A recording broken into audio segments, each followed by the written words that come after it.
To the bottom left of the map, we have San being the 4th player of his team in the best of 9 here at the Acer Team Story Cup Season 3. We have the Joey FlashWolves against Team Axiom, and San really needs to step it up now because his team is struggling against a single player.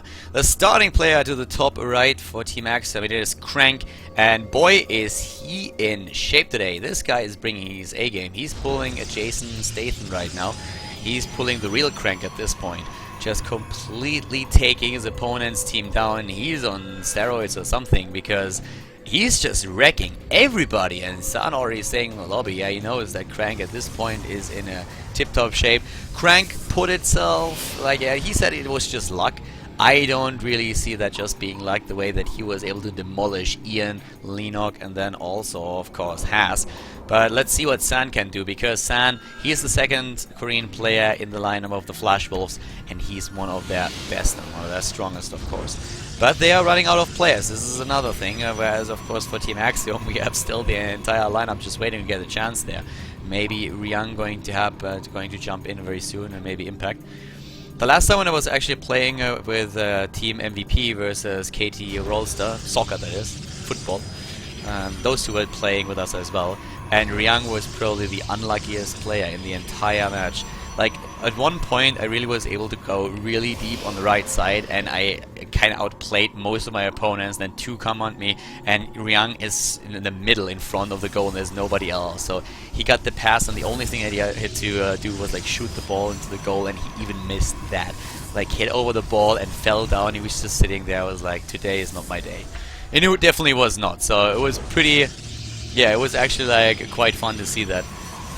It's always just nice, you know, like you see the players, and of course you meet them at the studio as well, but it's always great if you can meet them outside the outside of StarCraft 2 and just like have some fun with them, maybe go drinking every now and then, or just do something together, play a little bit of soccer, and it's really interesting. For example, I would never have thought that Flash is actually a pretty good football player, at least by Korean standards. Like, he was playing very, very solid, and I did not expect that at all. So it's always just fun to see that the team is really trying to stay fit and not only to focus on gaming, but also like have a bit of a balance there. Okay, but like this being said, let's have a quick look at what's going on in the game right now. We have the Warp Gate research started at the same time for both of them, but the small discrepancy that you can already notice is that we have the 2nd gateway for San in his main base. So we have him right here with gateway number 2. At the same time, of course, both of those mothership cores are on the way, and we have the scouting probes for both players, for both Koreans, for Crank and for San, trying to just have a quick look-see in the main base, and of course keeping track on the pylon positionings and how many there are to make sure that they are not running into any kind of proxy. And we already have a bit of a change in terms of strategy and pace, since we see the Stargate for Crank.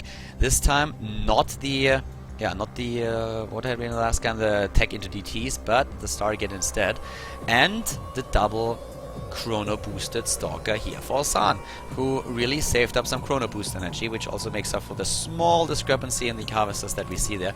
Not really a big deal, but it's something that has to be noted.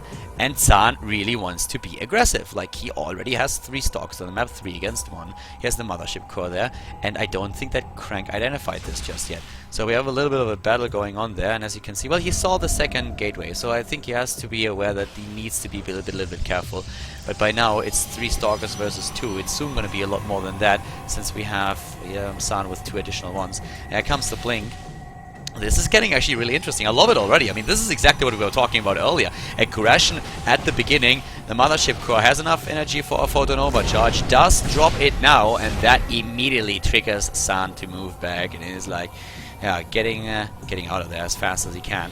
At the same time, though, he's still producing stalkers that go across the map, and he can warp in another set if he really wants to. For Crank, we have the Void Ray, and you always have to respect the Void Ray. The Void Ray against stalkers, it doesn't really matter what the Void Ray goes up against, he's always good. Like, I have rarely seen a situation where you have to say, yeah, Void Ray is a completely wrong choice right now. What does he want to do with the Void Ray? Happens very, very rarely. Yeah, every now and then, depending on the composition, of course, that's his thing, but like, usually, oh, wow, how did that get past us and past San? Wow, Oracle moves in, and San is just like, fuck! Moves in right away with the Stalkers and says like, yeah, I have to do something and I have to do it now. If I don't do it now, then I'm completely screwed here. So units killed here already. I mean, this is gonna get nasty. That Oracle has 13 kills, but on the other hand, we have Crank killing a lot of Harvesters maybe at the bottom left, but he's losing a lot here at the top right, though. Those Stalkers are going ham right now, and my boy, are they doing damage. Harvester count is 9-5. Like, whatever is gonna happen in this game, it's gonna be funny. 12 supply against 22. GG, Crank wins the battle. Wow, he kills the Harvesters of his opponent with the Oracle. He still has way too much units, too many units there.